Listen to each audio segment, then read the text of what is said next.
Filipino English flashcards. Mga gamit sa pagkain. Things used for eating. Before we start, don't forget to like and subscribe to my channel. Kamusta mga bata? Ako ulit ito ang iyong teacher Riri. Ngayon ang pag-aaralan natin ay ang Filipino to English flashcards.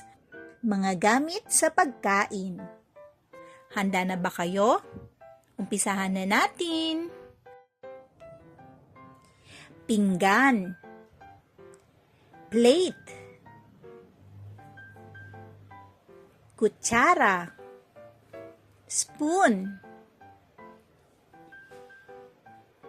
tinidor, fork,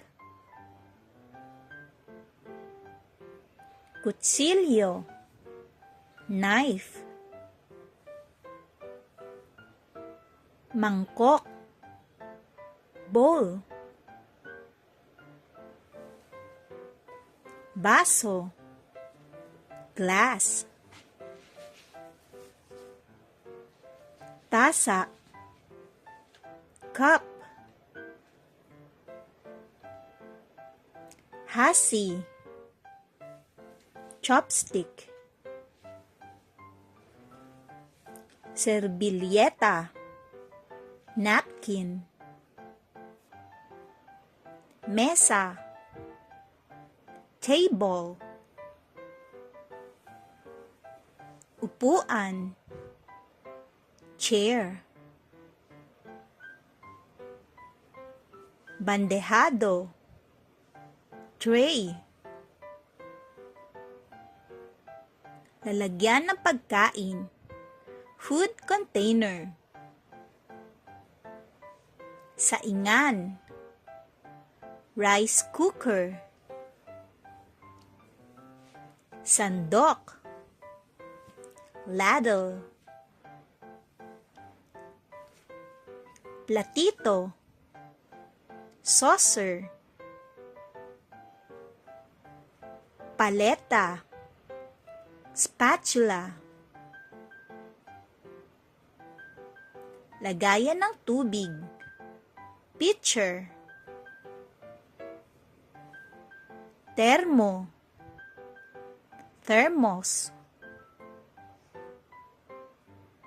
sapin sa mesa, placemat, palito, toothpick, panipsip, straw, pantakip ng pagkain, food cover, baunan, lunchbox,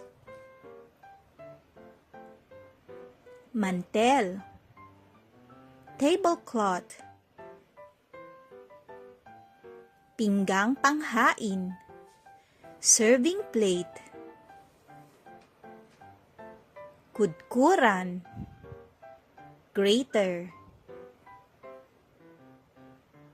sipit, tongs, abrelata, can opener. Good job mga bata!